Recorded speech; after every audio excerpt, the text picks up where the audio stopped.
Hello, friends. Hello. Okay, this is my normal, Sprints After Dark segment. We're just making it mid-year scramble themed. So here we are. As you come in, let us know what you're reading, what you're doing. Um, do you pronounce your name Kara or Kara? Because I feel stupid. No, Kara. It's fine. Because people pronounce it all different ways depending on the spelling too. So, Right. Well, nobody ever pronounces my name right either because it's short. It's Neva, but it's short for Geneva. And so unless they see my whole name, they don't say it right. So right. I try to say people's names correctly. Do you want to introduce yourself?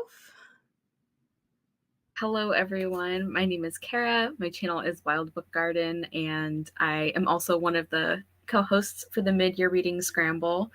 I read a lot of everything, a lot of fantasy and historical fiction, also classics, nonfiction, contemporary, like pretty much most things. And I read a lot of like middle grade and like all age ranges really, but I especially am like very loud about supporting middle grade books. Yeah, so and actually one of the books I'm going to be reading tonight is middle grade, so Wonderful. Y'all know me. I'm not gonna introduce myself because I'm reading Fourth Wing still. We've met the dragons, okay? They've insinuated two different people. And I'm not going to tell you, okay, I feel like one of the people deserved it because she's mouthy and she was really rude. And they were warned before they did their little walk through and looked at the dragons. Because that's what happened in chapter 13 is they walk through and they're basically told this is just a walkthrough. Do not approach the dragons. Just walk to one end and then turn around and walk to the other end. Keep this much distance apart. Talk to each other normally so that because the dragons they haven't talked yet. I know they're supposed to talk, but they are very observant and understand everything that's being said, right? So they were warned. That's all I'm saying. They were warned. And the one guy that gets incinerated, I feel a little bad that he got just cooked. You know what I'm saying? But I kind of understand why. I think it's because the dragons saw him as weak because he can't make decisions for himself. He's one of those people that's you'll say something to him, you'll say hey, do you want to go bowling? And he'll be like, sure, I love bowling, but also we don't have to go if you don't like bowling. mm-hmm. Feel what I'm saying? Yeah. So I get it. The other one, she deserved it. I'm sorry. I didn't like her anyway, and I was when it happened, and the thing is it's they're there and then they're just a pile of ash. That That's pretty definitively incinerated. they're literally incinerated.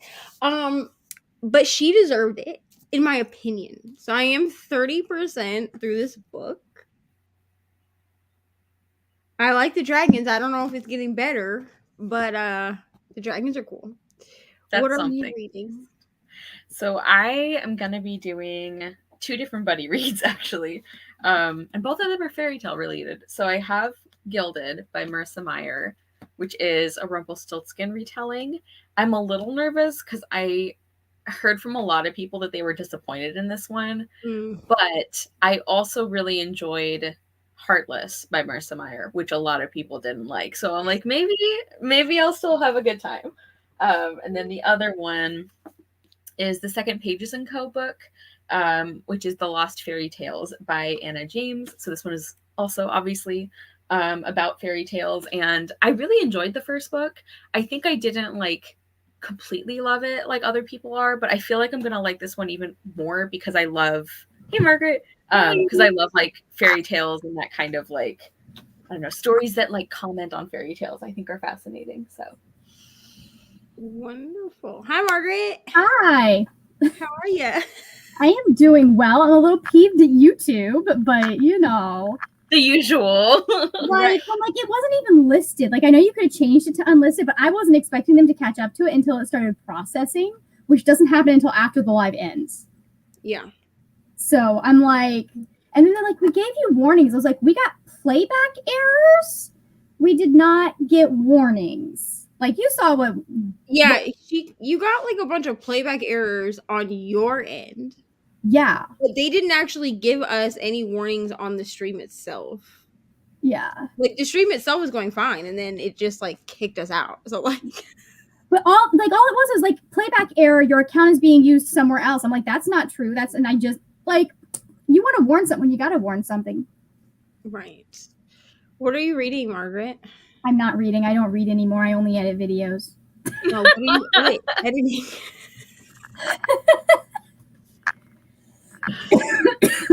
Okay, sorry. I have Taylor up as well to see what the surprise songs are. Anyways, so I am maybe going to read Miss Percy's pocket guide, potentially. But I have to edit a video that needs to go up tomorrow after my live tomorrow. So Got you. What are you still editing? The mid-year freakout? My mid-year freakout tag. I need to record that. I haven't even recorded it. Me too, Neva. Like, because I never give up. Grow up. Doing never grow up. I love that song. That's my song for Ari. Because here's the thing. I don't have enough bookshelves. So people on my channel know this, but like if you don't regularly hang out with me on Sprints, you wouldn't know this. I have one bookshelf. Mm-hmm. Because when I started my booktube adventure, a year ago, I was only reading on my Kindle. Like, I was a solely digital reader. I didn't even do audiobooks. Other people could do them, but like for me, I was like, audiobooks. I don't know her. Then I started working at Dunkin' Donuts. After I moved to Indiana, I got a new job at a different Dunkin'. I had worked at one in Florida too. And I was like, okay, the only way that I'm gonna be able to read consistently is to listen to audiobooks. So I started listening to audiobooks, but I didn't know that you could speed them up. Like, I thought because it was like that is a game changer. Because listen, the last time I listened to an audiobook, it was on a CD, okay? So like it was not something that you could speed up. Like, it was just been a what while. you got. So I was like, I can't do this. Like, at one time speed, I can't do this. Yeah. And then my friend Brittany was like, ma'am, you can speed them up. And I was like, I can what? This changes everything. I don't listen to anything slower than like 1.8, and usually it's closer to like 2 to 2.5. You know what I mean? Yep. But all of the books that I've read, which surprisingly there are more books I think that I've read than that I've not read, but I haven't bought a ton of physical books recently, are just like stacked next to the bookshelf. So like in order for me to do my mid-year freakout tag, I have to go through the stacks. And I don't want to. I understand this. When if I'm doing a tag where I know I'm gonna have to do a lot of books, I will just put up covers, like pictures, even if I have the books. At the end of my TBR game video, I was so lazy about wanting, like, I was like, I do not want to have to like find the picture and put like size it in iMovie. So I put all of the covers on my iPad, like saved them to my camera roll, and just held my iPad up to the camera like this with the cover on it, because I was like, this is the best y'all are getting. Okay, you're welcome. Let's look at these comments. You're welcome. You guys use them for reading, writing, whatever you need. Hello, Jessica. Hello, Sarah. Hello, Tina. Well, I'm glad that you are glad that I'm doing these sprints. Hello, Ollie. So glad that you're feeling better. Ollie is ML's partner who was trying to help them solve a migraine earlier. Yeah, that's not fun. Hello, Mallory. Deciding between Married to the Dragon, The Starless Sea, and Cloud Atlas. The only book I know of any of these is The Starless Sea, and I have it on my Kindle, and I'm scared to read it. So I'm like intimidated by it for some reason. Mm-hmm. But I've heard that it's very like flowery writing, so that's probably why. Hello ML. Hello Nina. Hello Ulysses. Hello Hillary. Hello Lexi. Will I pass out during these sprints? Most likely. Totally fair. Hello Yeah. Sarah. Hoping to finish book tonight. Less than 70 pages to go. I believe in you. You can do it. Hello, Rainy. Going to sleep very soon. Reading the new Riley Sager and having the best time. I cannot wait I love to that. start this. But I think it's going to wait until spooky season because I'm just not. I love Riley Sager, okay? But I'm just not in like a spooky mood. Mm-hmm. Which is kind of why I'm not doing Summerween. Not because I don't want to, but because I don't want to. You know what I mean? I just don't feel like. I just don't feel like reading spooky books. Like I'm really in a romance era. Like I really just want to go back to the Addicted series, but I'm gonna finish Fourth Wing Cruise. Tina is reading Outlander by Diana Gabaldon, 24 pages until she hits her goal. Also reading Insects, Ivy, and Investigations by Tanya Caps. We're gonna go with Caps. That sounds wonderful. Insects, Ivy, and Investigation sounds like a cozy mystery. Tina always reads the best, the best cozy mysteries. Cannot wait to read that. My library is almost up. I pre-ordered the physical book, so I have it. I just don't feel like reading it right now. Yeah. Everyone's saying hello in the comments. I hope you love it, ML. Although, am I doing this up movie because I hate his last two releases? Here's the thing. I read The House Across the Lake. I gave it 5 stars. Okay, it was, and here's the thing. When I read this book last year, I complained about it for the first like probably 30%. Like I was just complaining about how much this woman drinks bourbon. Like how many times are we gonna talk about the bourbon that you're drinking, ma'am? Like how many times? But I also read it on 24-hour sprints. So by the time I finished it, it was like 2 a.m. And this was before I was working nights. So by 2 a.m, I was a basket case. But I still give it 5 stars. It was fine. It was a great book. It was, yeah. But I do know that a lot of people did not like it. I'm aware that a lot of people did not like it. And then I read is it Final Girls? Is that the one that's by Riley? Yeah, I think so. Final Girl Support Group, maybe? Yeah. Is that Katie Hendricks? Gosh, Oh.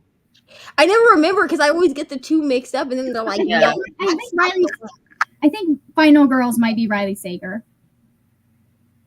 Yeah, Final Girls is Riley Sager. Okay, so then I tried to read Final Girls, but I DNF'd it because I did not care. Like I just did not care. I did it as like a buddy read. It was like me, Brittany, Amy, maybe. I don't know. There were a few of us that did it, and I was like, I love y'all, but I'm 20% into this, and I don't care. Reiterating to me that they're the final girls. Like I get it, but I don't care at all. And like something about like the main character was off-putting to me, so I just put that down. I liked his last one, except the ending didn't make me hate it, but was sort of out of left field and silly. Honestly, it was the ending that made me give it 5 stars. If we're talking about The House Across the Lake, which I'm pretty sure is the last, I think that's the newest book, other than this one that's out now. Seeing a bunch of TikTok people showing pictures of themselves when Never Grow Up originally came out, and then when Never Grow Up, Taylor's version came out. So cute. Funny story. I did not actually listen to Never Grow Up in my childhood bedroom for the first time until tonight. Like I listened to the new one in my childhood bedroom, but I was in college when it came out. So I was 22. Truthfully, we're not gonna look at baby me. No one needs to see all that. Absolutely not. Hi, sorry is anything to judge by. You were a cute baby. I mean, yeah, but when Taylor Swift got big, like I was. Oh right. I'm only a couple years younger than Taylor Swift. Yeah. So, like I remember when she like really like hit the scene. Like I had, like my opa bought me her first album, and I was like obsessed. But then like at my school, it was like not cute to like Taylor Swift. Yes. Honestly, Well, I was like, it's was always like, been like I obviously like most of the people I knew were like cool with me, like they listened to Love Story, they like should have said no, all of that stuff, but yeah, like there's always, because she's a woman and because so many like young girls like her, or that's her primary fandom or was her primary fandom, yeah. like it just like it never, like there were always people that were like that outer society that's like, yeah, it's not cool. Like there's always been people like that, and it's so frustrating. Yeah. I mean, because she was what, like 14 when she came out on the scene. I'm pretty sure that would have made me like 12. She was 14, I think, when she signed her first record deal. And like I know that they're like people have obviously different taste and everything, but like there's a specific kind of like hating her music that, and like I did this too. Like when I was in school also, it was like very not cool to like her. And it wasn't until like years later, because I started getting into her music like very late. And it wasn't until years later when I was like, oh, internalized misogyny. That's what that was. Like, yeah. So Taylor's age is 33. I'm 31. So I was right. I was 12 years old when she came, because here was the thing. So like I sing. I would not call myself a singer. Okay. I don't sing in public enough for that to be a thing. But I have in some capacity sang my entire life. So I tend to like, if I can relate to a female singer, I just kind of like attach myself to them. But it was not cute when I was 12. It was not cute to like Taylor Swift. Like people were like, "Ew, yeah. like," and I was like, "But she's great." I don't know what you mean. Yeah. Well, also she was country at that time, and people really like to hate on country. Yeah, like, and I grew up on country music, so like, the wider acceptance of her happened with her pop albums. Yeah, she would. Well, and I think that's also why like a lot of people are like, "Wow, I can't believe that you like." I prefer like the older stuff. Mm-hmm. So like as she's been doing these albums with the Taylor's version, like it brings me a sense of nostalgia, because truthfully, I kind of fell off the Taylor Swift train after like Lover. I think once she started getting into the really like folksy singer-songwriter type music, I don't care. I mean, I'm not going to judge anybody that likes it. There's a couple of songs that are on those albums that I'm like, yeah, like they're good, but they're not my favorite thing. You know what I mean?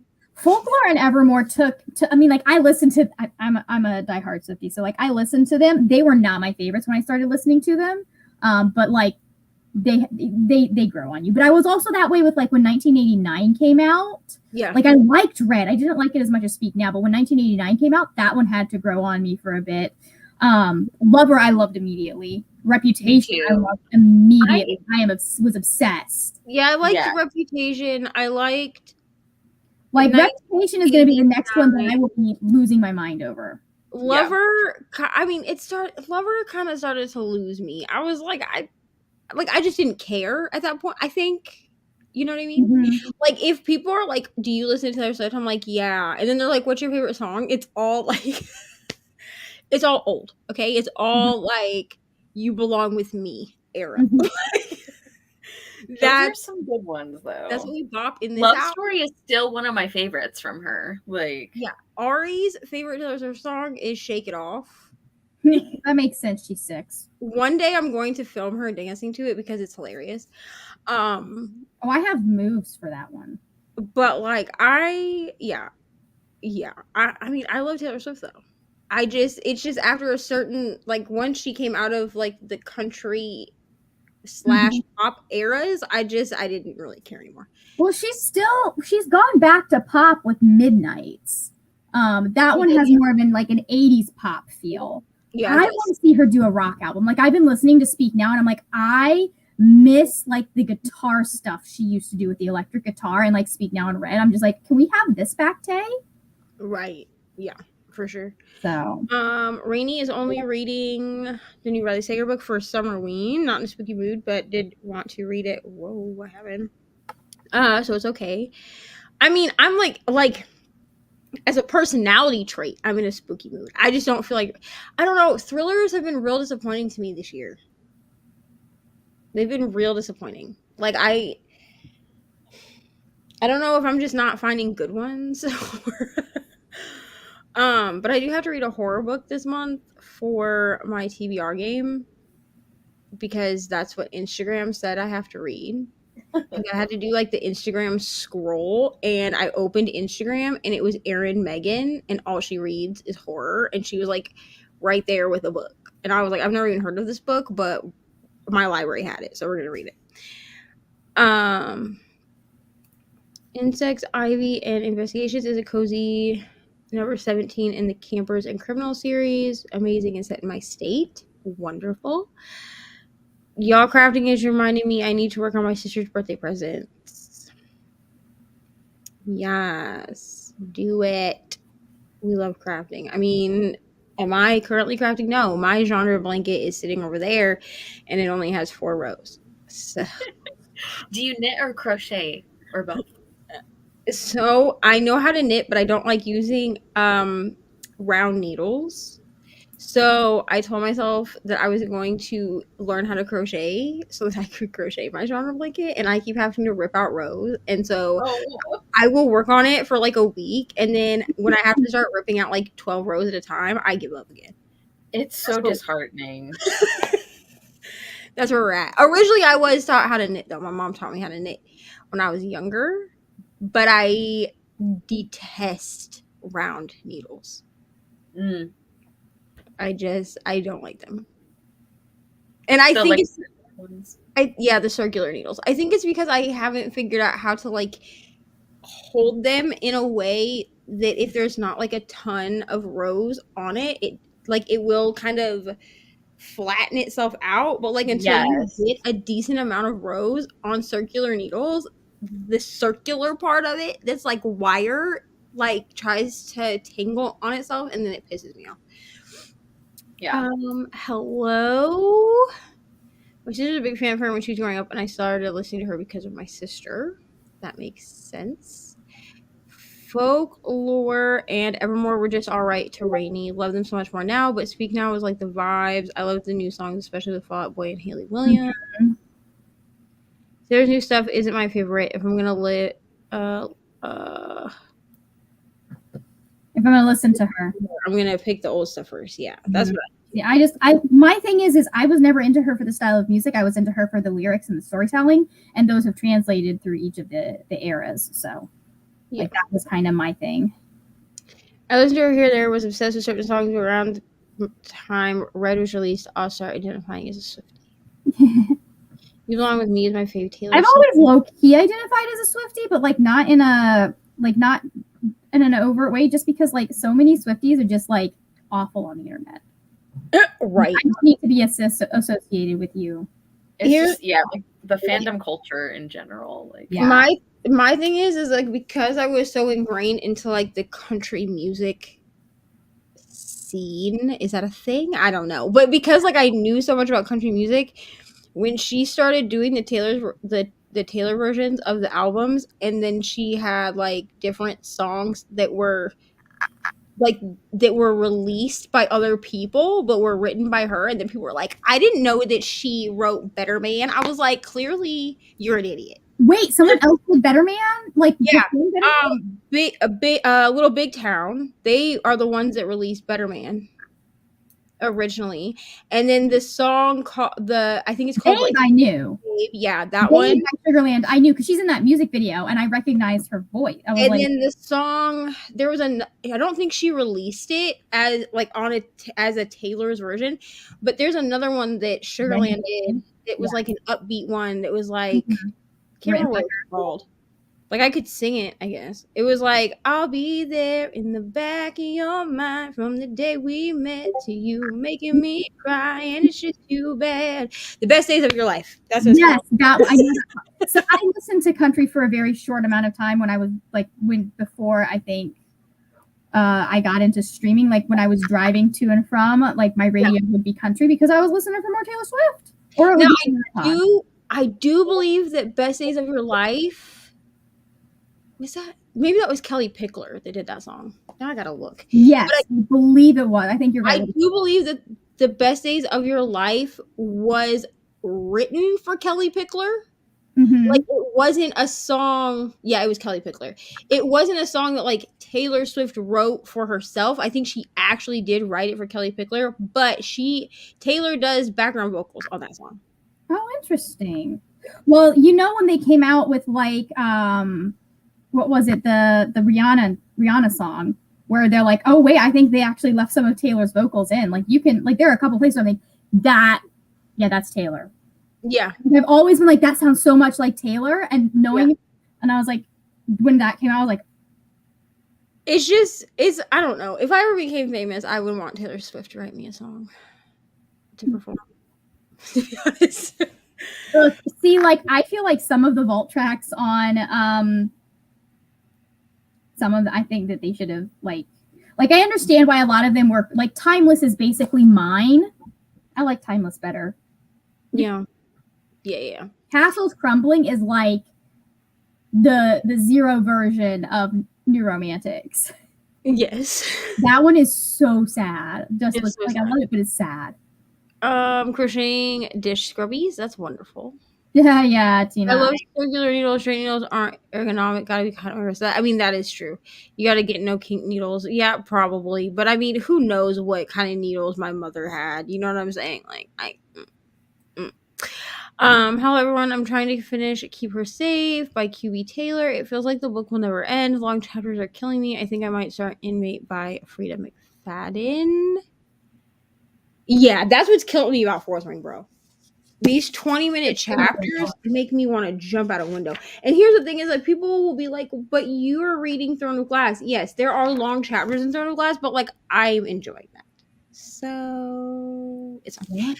But like this, I just feel like they're unnecessarily long. Also, Margaret, I met the we were talking about this before you got on, but I met the dragons. Yes. They've incinerated 2 people. Yeah. I mean, I understand why they incinerated the 2 people, but I feel like one of them definitely deserved it. Yes. The other one, I feel like the other one was just indecisive and didn't know anything in life, but I understand that they saw him as weak. Yeah. As weak. He would not be good in battle. Again, the fact that they kill these people instead of putting them to use elsewhere, just it's a waste of society. That's also true. We're dealing with like it doesn't like the further you get in, the more that it makes no sense. The more that it makes no sense that like there's so much death in this school. Yeah. Just put them to work somewhere else. And that's the thing. I mean, again, like with the chick that got incinerated, like I get it because she just didn't know when to shut up. But like I don't know, with a lot of these characters that are just like dying left and right, I'm just like, you could have put them in the kitchen. Yeah. Made them like clean things. Like I don't know. Jack's still alive. Right. And why is Jack still here? Like why is Jack not incinerated? Someone tell me. Mallory says she doesn't think she has a Taylor album she hasn't vibed with immediately. Oh, I've always like so here's the thing. All of Taylor's albums are 5 stars and they have been 5 stars from the beginning. There have always been albums that like I've loved more, but right. Like there's vibing with the album and then there's truly appreciating it. And like 1989 took like I don't think I even truly appreciated 1989 until I started listening to it again in back in 2020 during the pandemic. Yeah. Around there I started listening. So I just like I just went through this phase where I was like, all right, I'm gonna just bring my CD, like I'll just put a Taylor CD in the car. And I'm gonna listen to that Taylor CD for that's what I'm gonna listen to for weeks on end. And I would just like swap them out every now and then. So and like 1989 has some of my favorite songs on it. It's got Clean on there, it's got New Romantics, like yeah. I do think it is about the appreciation, not necessarily because like I definitely can appreciate every Taylor album. Like I can definitely acknowledge that every Taylor album is 5 stars. I just have certain ones that I will turn on for the vibe. You know? Yeah. No, oh yeah. And I have I have Taylor is one of at least her older stuff before well no Lover would have been one of them. Like a lot of her stuff, she's one of the few people that I've listened to her music so much that she can both be background she can be background noise when Right. I'm writing. Yeah. Like if I need most of the time if I need something to listen to that's upbeat, and it needs to be something that I know I can listen to without it distracting me, Taylor Swift is the way to go. Yeah, I'm actually like that with Pink also. At this point, like, I've just listened to Pink so much that I I love can hear Pink on in the background. And, like, I'm so excited for November because I'm going I'm to go excited see for you for November. I'm so excited. Scramble is on every single one of my. No, it's not. It's not on Gina and Tad's because Gina is not a Trouble person. But like most of my playlists with the main characters, like the main female character, her song is Trouble. Yeah, like, yeah. Mallory's unpopular opinion is that she thinks the vault tracks from Speak Now and Fearless don't add anything to the albums. They're good, but she understands why they got cut first time around. I mean, I understand why all of them got cut the first time around. I just like even with All Too Well 10-minute version, the original version is a better song. I'm sorry, just musically, if you sit down and you listen to it, it is like on a structure level, it is stronger for her having to have figured out how to put all of that in 6 minutes. In 6 minutes, yeah. Yeah. I mean, I love the 10-minute version, but like, would I have listened to the 10-minute version if it was on the original album? No. No. Absolutely not. I will listen to it if it comes up on shuffle. But like, if you would ask me, do you want All Too Well, the 10-minute version, or do you want All Too Well, the regular version, and another Speak Now song? Guess what my option would have been. Right.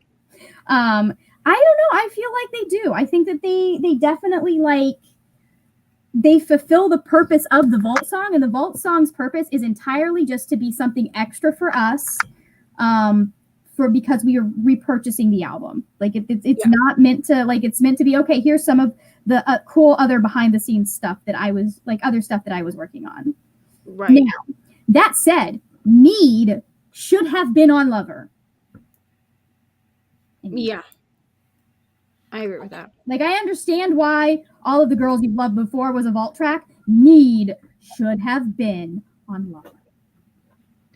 Identifying as 50 in the way is a fan, but not in the way of ignoring her flaws. Me a gay. See, there. Somebody was explaining that like there's level 1, 2, and 3 Gaylors. Level 1 is just like we like to do a queer reading of her lyrics. Level 2 is she may be bisexual. Level 3 is she's a lesbian, basically. Yeah, I mean, I think it's the same with like. My problem is that I've never had a consensual interaction with a Gaylor. Like, it has always been them coming into my mentions or into someone else's. Like, there are Gaylors definitely that like mind their business. I've seen them. Yeah. But every single interaction that I have had, or like most of the ones that I've seen with them, it's like they're going into other people. Like, I tweeted about Hits Different, did not tag anyone, just a random tweet saying Hits Different. I think it's about Joe. And somebody goes on there and was like, it clearly is about a woman. I was like, sorry that I am taking Taylor at her word. Goodbye, and blocked them because I don't have my time for that. Well, and the thing is, so Gaylors remind me of Lovotics, which are Demi Lovato's. They remind me of the Larrys for One Direction. That too. Like, they ruined Harry and Louis' friendship at that time. Yeah, they remind me of Lovotics because, like, so I love Demi Lovato, okay? Mm-hmm. So I stan Demi Lovato, if you didn't know. Now you know. Okay, but here's the problem that I have. When she came out, after she had her strokes and all that, right? You had the stroke? Yeah, she had multiple. I did not know that I knew a lot had happened, but I did not know that had happened. The album, I think it might actually be called Dancing with the Devil, but the song Dancing with the Devil, if you like, I watched that music video as a person who has had addiction issues. Like, I watched it and it was traumatizing to be honest. Okay. Just know that like it's very much like her telling her story. So oh yeah, no, I think that's good because like there need to be people doing that. But it's one of my favorite songs. But when it came out that this had happened to her, there were a lot. I mean, this happens anyway, but there were like a lot of memes of like drug references when it came to Demi Lovato and like like things like lighted up with drug paraphernalia, but it would say like lighted up across the thing, and I was like, y'all are disgusting. But a lot of the Lovotics came out and were like, Demi, what you're seeing is what the media wants you to see, and I'm like, y'all are gonna kill her. I'm just saying, Yeah. like, because you're literally enabling behavior that she needs help with, that she said she needs help with. So I'm just saying, ridiculous. The Red Vault tracks, I feel like they added a new perspective on the story she was trying to tell with Red. Don't feel like the Vault tracks did that with Fearless and Speak Now. I mean, that's fair. Maybe. I don't know. I haven't listened to all the Vault tracks yet on this one. I listened to the Castles one. Is Margaret frozen? I think Margaret's frozen. Oh no. Because she definitely is not moving. ML has a level 3 Taylor Swift fan, a friend, wants to present me a what? Evidence of what? Oh, that she's a lesbian? Ridiculous. I would be like, I'm sorry, I don't have time. My friend is obsessed with Taylor, would die for her. Listen, I'm not dying for any celebrities. Oh, here's... Hold on, Margaret. My internet was my internet. Okay. I removed your other one. Oh, my other one was still in there? Yeah, it's like frozen. I don't know. I don't want to ban you. If I kick you from the studio, will that make it so you can't? I mean, go ahead and try. I can always come back in if kicking that one kicks me. Okay, yeah, to kick it, it's just removing you from the thing. Because I was like, and it was like, if you don't want Margaret to be able to come back, ban her instead. And I'm like, I'm not trying to ban her. Anyway. StreamYard trying to start drama. YouTube's already tried it today, so. Yeah, I would not die for any celebrity, including Pink. And to be honest, like, Pink is like one of my biggest influences for attempting to be a singer. Okay, so no, a celebrity will not die for you. Do not die for them. Couldn't care less. Her music is not my thing, and while I'm here for some queer women celebrities, I am sad for her if this is a thing, if she's caused it. But also, I feel like it's not our business. It's not our business, and if Taylor was queer and wanted us to know, we would know. Right. I feel like she tells us everything else. If she was queer and wanted us to know she's queer, then she would like, I'm way worse stuff. So, like, here's the thing. She stated in interviews that she is straight, that she is not part of the queer community. Okay. She's an ally. Until she says otherwise, that's what I'm going with. I don't know what other evidence you have. That is all just you, like, projecting other pieces about someone you don't know from lyrics that we know sometimes are fictional. Yeah. Like, people were obsessed with the idea that When Emma Falls in Love was going to be about Taylor being in love with Emma Stone. And she's like, yeah, I wrote this song about my best friend. Well, people have been shipping her and Selena Gomez for years. And Selena Gomez... I haven't seen that. And Selena Gomez, as far as I know, is also not queer. Like, she is an ally, but like, people have tried saying that they're more than just best friends, and I'm like, y'all are weird. Like, stop. Yeah, she was well within her rights when she tweeted, "Please stop shipping me with my friends." Like, girl, she was. And now they're saying it about what, Gigi Hadid or something. Like, Gigi Hadid, that's her Bejeweled, and I'm like, guys, you're reading stuff into this, and you're also using, like, the whole, like, oh, Bejeweled is actually about Joe. I was like, no, I'm pretty sure Bejeweled is about Calvin, number one, because she wouldn't have written a breakup album with Joe if she would have broken up with Joe well before, you know? And I also just feel like it's just another form of trying to, like, out somebody, and, like, don't do that. Don't do that. Leave her alone. Like, she would not be she would not be the first person to figure out that they are queer in their 30s. Right. But also, until she wants to share that with us, that's not our business, and you go by what they tell you. Right. Especially when they've come to the point when they have taken the time to say, no, I'm not. I am an ally of this community. I am not part of it. Right. But like that Dumois account that was talking about, like, oh, well, this is why they broke up. I was like, no one cares. no one cares. Yeah. I Definitely. mean, but I also feel like you can write sapphic. You can write about. I mean, because we know Their Taylor Swift stories. probably has friends that are in the LGBTQ community. Because if she didn't, she wouldn't necessarily be an ally if she didn't. Yes. You know, so like, And also, you like, can write about other people's experiences when you write songs, bro. I think Yeah. women have a little bit, or ACAB individuals have a little bit more leeway with this. Then it's not quite as toxic as with guys, but like there is a level of intimacy that people expect you to be in a romantic relationship if you're sharing. They don't, especially when it's people they're observing from the outside. Like, so who was it? Someone was talking about the fact that like female friendship, just kind of because it bucks toxic masculinity, is inherently queer on some level. Right.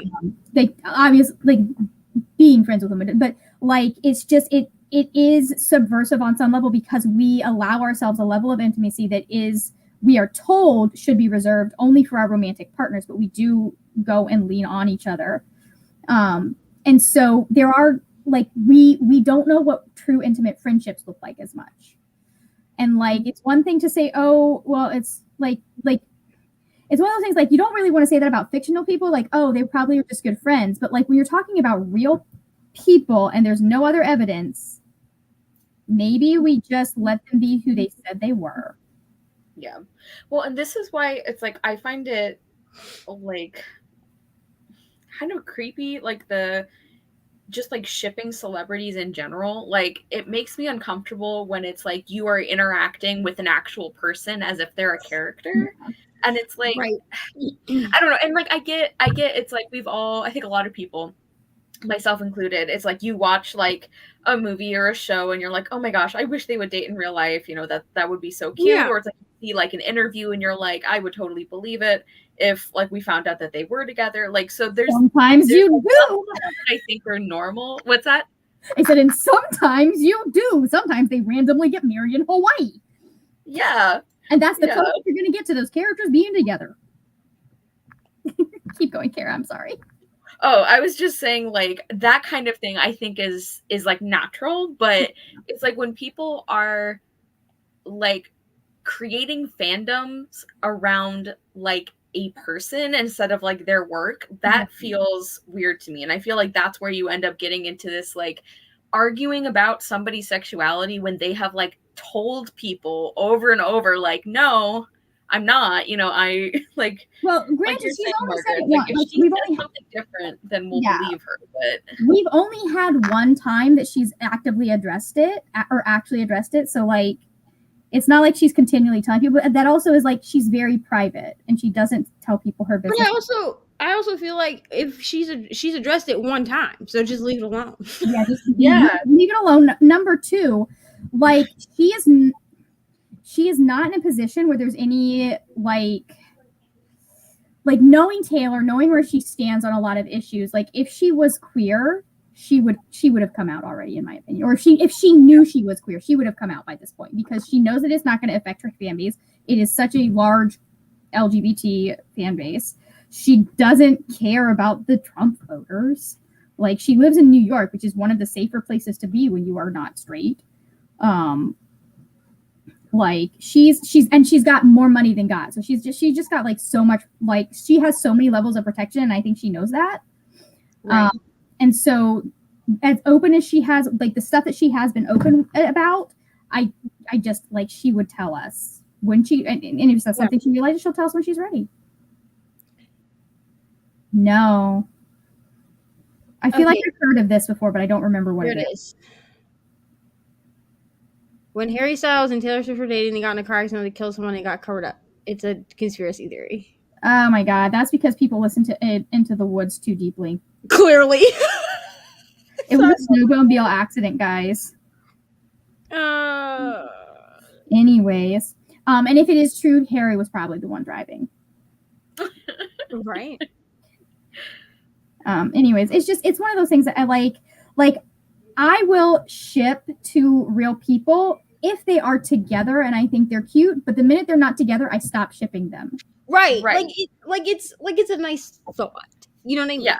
Like it's like nice to be, or like sometimes like I'll remember like old celebrity couples. Like for instance, Vanessa Hudgens and Zac Efron, right? People shipped them, and then they ended up actually being together during like the High School Musical days. Sometimes I'll be like I'll be watching High School Musical with Ari, and I'll be like, wow, I remember when they dated. That was such an innocent time. And then I move on. Yeah. Like, I'll be like, oh my God. Or I would be like, oh my God, Joe and Taylor are OTP. They're not OTP anymore. Right. You know? Like I know the language of shipping, but I have a level of knowledge that it is fake. Like these are real people. Like at one time we felt that. So I mean, at one point I thought Zac Efron and Vanessa Hudgens were OTP. To be honest, clearly they weren't. Okay. Yeah. But I never thought that Robert Pattinson and Kristen Stewart were OTP. I'm sorry. I know that's unpopular. I know a lot of people liked that pairing. It's the weirdest thing I'd ever seen. It didn't make sense in my brain. It's so funny. People were so mad when Lavender Haze, and she's like, yeah, it's about this phrase that's from the 50s, blah, blah, blah. And they still, with her having said that and done that, and us knowing it's about Joe, they still are like, oh, I'm so glad she took down the straight explanation of Lavender Haze. Guys, the only person fooling you is you right now. Right. You definitely need to. Like, could you imagine? We do not need another Snape Wives ML. Listen. If after Taylor dating Maddie Healy, you're like, no, that's not a straight woman or not a woman who's into men, I don't know how to help you. She dated Maddie Healy. Like, no woman who is into women. If you have women as an option, you're not going to choose Maddie Healy. You're definitely not. You're definitely not. Right. I have to agree. I don't. I'm so sorry, Kara, if you're a Maddie Healy stan. No, I have so little deep Taylor Swift knowledge that I am just like I'm absorbing. I'm listening and learning here. Like, you're here for the ride. Kind of like I was earlier when y'all were talking about Cassandra Clare. Like I don't know enough about Cassandra Clare to care. So I was just like Yeah. Like I'm just not somebody who does like deep dives with like music or anything. So all of this that I know, most of this is against my knowledge. Yeah, personally if you ask me things like about Pink, like I could probably tell you things. If you ask me things about like Demi Lovato, I could probably tell you things. Like, but that's because those are the two artists that are just like on constant just like rotation on my in my music. Like I pay attention to them. Like I love the story with Pink where it was talking about her the troubles she and her husband had and how they worked through them. I was just like, I like that. I was also very deeply into funny Christian culture at that time. So like the fact that they didn't get divorced was a win. And now I'm like, maybe divorce them. I mean, I do know that like through not getting divorced, they figured out how to be like how to have more like autonomy for themselves, which I think that their relationship is a good lesson in how you can stay married if that's what you want to do. Clearly don't do it if you're being like forced to do it. That's weird. But like if your desire is to stay married, but you also need like your own autonomy, like I think that they were a good lesson in how to achieve that.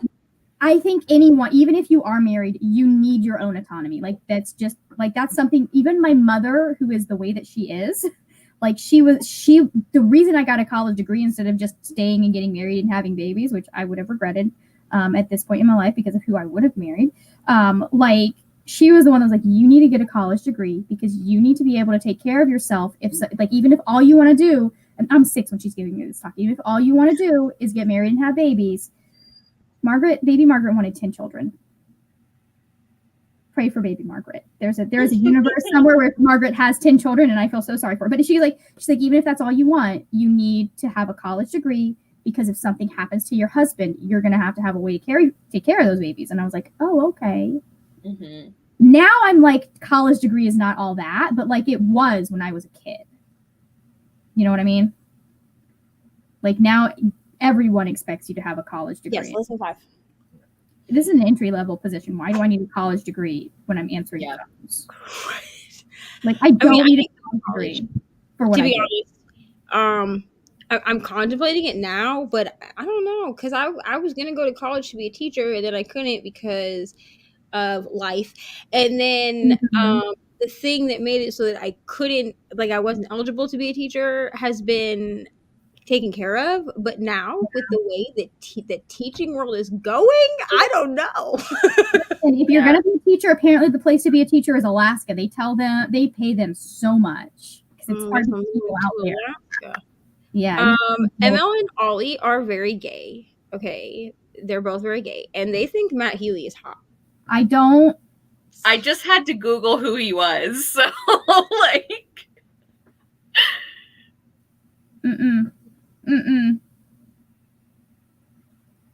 He looks like he never tries. You know what I mean? Yeah, I've seen him. He looks like he rolled out of bed, was like, I don't need to do anything. I'm Maddie Healy, and just went about his day. he really does. He really. I woke up like this, literally. That's definitely what he looks like. Like, there's Taylor Swift, and then there's this man. I'm like, he looks so. To me, at least, he looks so crusty in all the pictures that I've seen of him. Like, I haven't seen a single picture where I was like, he's cute.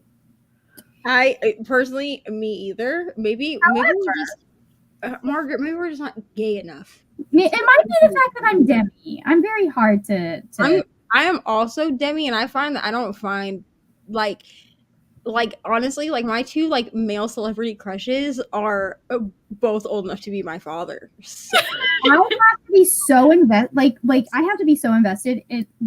my my two celebrity crushes are Eminem, especially now, and Hugh Jackman. So like I feel that is a very reasonable one. so I feel like That as would a make gay sense. person, like I just don't find people that other people find attractive, and then like the people I find are attractive, they're like, he's old. And I'm like, okay. Listen, Hugh Jackman has been married to his wife for like forever. Tell me about that. Also, Harrison Ford, younger Harrison Ford, very hot. And I'm here's younger Harrison Ford, but also I am emotionally attached. That is my emotional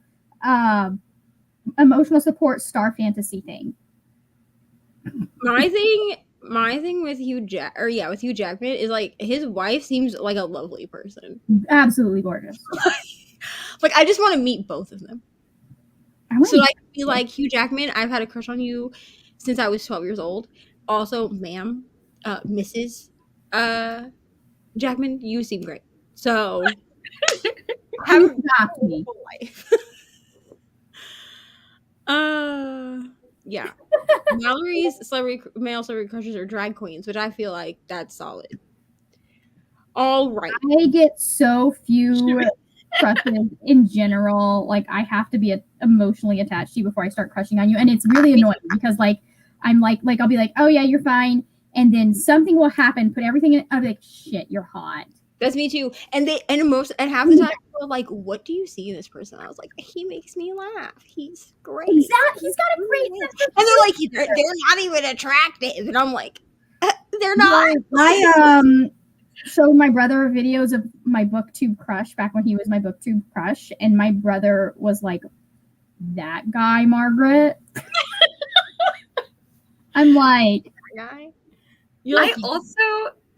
I also feel like there's not enough appreciation for like interesting good looking, like I don't know, where it's like as possible as it is to be objective, which like we know it you can't be, but like let's say that you can objectively say like, all right, this is like the ranking of like how attractive this group of like actors are or whatever, but it's like there are some where it's like I like intellectually I can understand that like probably more people would find this look appealing, but like this person is so much more interesting attractive, like that's, you know.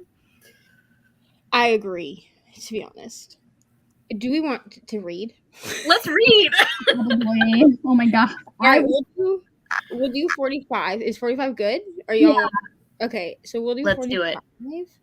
All right, 1, 2, 3, mute.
Hello, friends. How do we do? I did not read, so, to be honest. I need to go downstairs and deal with Mr. Reading Winiva. That's who came in here when I was like looking over here, and he was like 5 minutes. He needed something, so I had to go downstairs and deal with that, and that took the whole 45 minutes somehow. Man, am I right? It happened. But I did read like the very beginning of this chapter, so I think we're on threshing now. I don't know. I think we're on the threshing, which is where they like try to what is the word I'm looking for? Bond with the dragons. I keep wanting to say mate, and that's not the right. It's a different kind of book. Right. That would be a completely different. I'm sorry, you said the word mate, and that triggered me from this book. But that would be a whole different kind of vibe for this book. Also, let me know how we're liking this lighting, because I got a second ring light. It looks good. Because it looks like me. A fun fact is that the ceiling fan light is broken, so I have light in here. Mm-hmm. I have one lamp over there, but it does nothing. So I was like, let me buy a second ring light. So I have like one like right in front of me on the bed, and one like on the floor that's like so tall it almost touches my ceiling. It like goes to like 6 foot tall, which like who needs a ring light that tall? I don't know. Wow. But there you go. So people who are 6 foot tall do. Probably. I couldn't relate, but yeah. Me neither. Yeah. Apparently I look tall on the internet, and I'm like, I am 5'3". I think people see people see skinny people a lot of the time, and they're like, "Oh, you must be tall because you look like you would be." No, I'm no. There's a word called petite. That's right. just what I am. You're taller than I am, though, Neva. Oh, I mean, I'm the shortest person in my house other than my 6-year-old, so. And she likes to tell me every day how one day she's going to be taller than me. So I'm like, you probably will. She's a little too big for her britches. She'll be like, Mom, one day I'm gonna be taller than you. And I'm like, I hope you are. So I hope you're able to reach that top shelf, sweetie. I hope you are taller. Kara, how did you do? I was actually very productive because I finished the video thing I was working on. I read a little bit more of the Pages & Co. book, and I actually read, like, I'm almost 50 pages into Gilded, which is very exciting, and I'm liking it so far, which is a relief, because, like, nobody liked this one. The Marissa Meyer one? Yeah. I need to read Marissa Meyer. I haven't actually read anything by her. I read her Renegade series and her Lunar Chronicles. I liked them both. I think Lunar Chronicles probably has a little bit more critique that has been leveled against it, just for reasons. But at the time that she was writing it, like it was okay. People weren't talking about that kind of stuff. Yeah. I have enjoyed, I think, everything that I've read from her. I get that she's not everyone's thing, but for whatever reason, the way that she writes characters and character relationships just like really clicks with me. Mm-hmm. So even if it's like a kind of story or a kind of character that I wouldn't necessarily like a lot of times, she can sell me on it, which is I wanted, because Gilded is Rumpelstiltskin, right?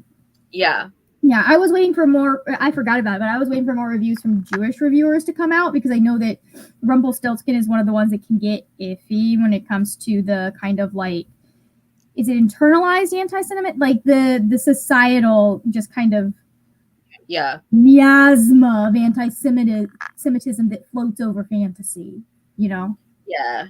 So far, I don't think there's any like coding like that. I mean, at least, that I've noticed, and I'm not Jewish, so, but yeah, and it doesn't seem also like that she's trying to tie it to a particular like location which I think helps. Like it is like vaguely fantasy Europe, and some of the words they're using are German. Like there's like specific German folklore pieces, but there's not like like Naomi Novik doing Spinning Silver, and she also is like a Jewish author, but like that was a very specific, like situated in the context of like this period of in Europe and like the way and like the money lending thing and all of that. So that was like very intentional. And I feel like at least at the very beginning where I'm at in Gilded, she's not trying to be that like specific. Like she's not making it so reminiscent of the real world, which I think can be a viable choice, especially if it's not really your lane to write in, you know? Yeah. Well, I think the danger that we have in a lot of fantasy, especially when it comes to some of the big bads, is they're just like they're given hooked noses and yes, right. It's like Gothel from Rapunzel. Like it's very like stereotypical bad guy and also very very Jewish coded. So it's one of those things that like the more I've been aware of it, like the more I'm like, oh wow, this thing is like just everywhere in this genre that I love. Yeah. And it's hard because it's like one of those things that like even a lot of the classics, it's ingrained in it, like with the dwarves and stuff. And even when you have authors who even back then recognized the getting called out, like Tolkien's one of the ones that he changed some of how he did the dwarves, apparently. Yeah. And he wasn't perfect. He still had his issues, but like he was willing to learn, which is nice to see in an older author. Yes, for sure. So C.S. Lewis can't relate. He definitely can't. I honestly like, and to be honest, like Chronicles of Narnia, I hold that series very dear to my heart. Very dear. But also The Horse and His Boy. But I know the issues within it. You know what I mean? So like I have to be very like, because Ari is 6, but she wants to read books that are not for 6-year-olds. Like she and like her comprehension is there, but I'm like, but do I want to have to explain these things right now? Not really.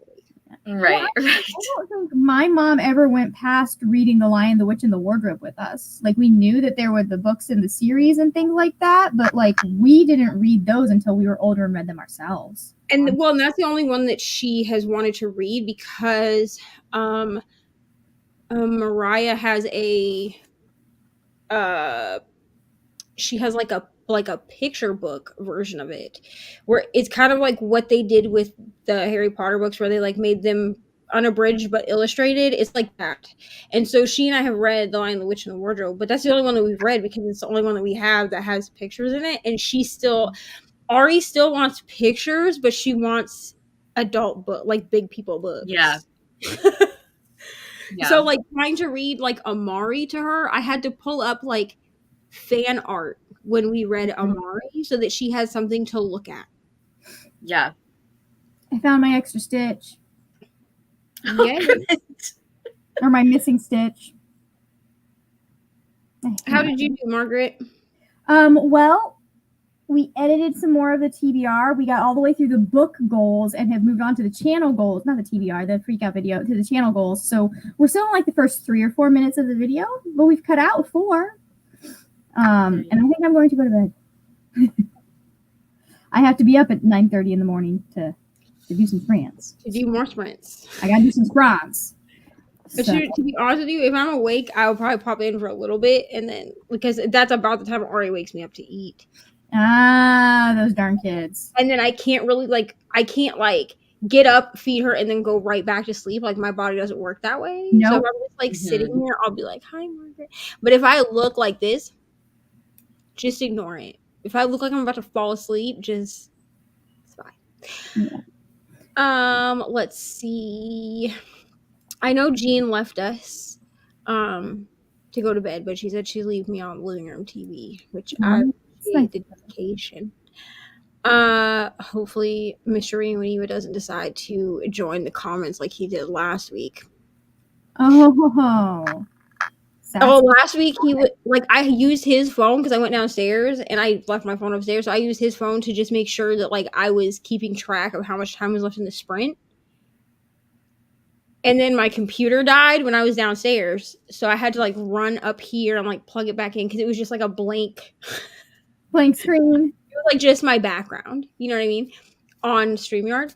And so I had to run back up here and I had like typed from his phone and I was like, my computer died, whatever. And I came back up here and he was like, give her 1 second. But then he was like standing in my room, Commenting on? but also typing comments into the comment box. And I was like, what are you doing? It's so weird. I finished the Battle Drum in 2023 by Sarah L. Arifai, 5 stars. I think it's Arifi. Arafi? Yeah, it's Arifi, I believe. I'm terrible with names, so I'm sorry. 5 stars. We love a 5-star book. Fourth Wing would not be that. It will not be. Fourthly, as people start reading it and realizing like because one of my friends that read it with me, she didn't read, was like part of the book club that I met at BookNet Fest. She has Ehlers-Danlos syndrome, and so she just was like blown away by the representation, loved it. Yeah. And then as we're having these critiques, she's like, oh, I didn't even notice. She's like, I cannot wait to reread this with like some of these critiques that you guys have been giving in mind to see like how much I missed. But I think as more people start reading it, that is good. It's going to go down. The disability rep, in my opinion, is really good. You know what I mean? Like, in my opinion, as someone who doesn't have this disability, you know what I'm saying? I feel like the disability rep is good in this book because her disability doesn't actually stop her from doing anything. Mm-hmm. I know one of the people was like, I wish we saw more of like like more days of her not like her, like they're like, because like you have days, you have days you have no spoons. She's like, we had no days she had no spoons. She just kind of like toughed through it and was like believed herself through it. And she's like, it was one of the comments. But I also was like, I like the fact like reading it, like some of her thought processes. It's not, for me, it's not necessarily physical, but like some of her thought processes, I was like, I have to go through this thought process when I'm trying to find somewhere to eat, or similar thought process, or like stuff like that. And so I really appreciated that. And I think the thing with, I understand like the critique of wanting to see her have bad days, but I think it's also a matter of, I don't think that her mom allowed her to have bad days. Mm-hmm. And we're told in the beginning of the book that her dad has clearly been dead for at least a little while. For a year. Which like,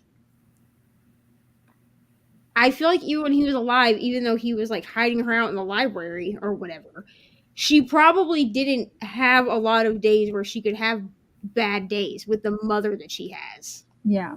You know what I mean? So like, I almost wonder if that's why we don't see her. Well, I think that the critique was more that like we don't really see days where she physically could not, like really physically could not do something, and that is a common thing with Ehlers-Danlos. But also, if the author wants to not have that happen with her character, I'm not gonna knock her. Like, I would love to have a character that has asthma but never deals with it.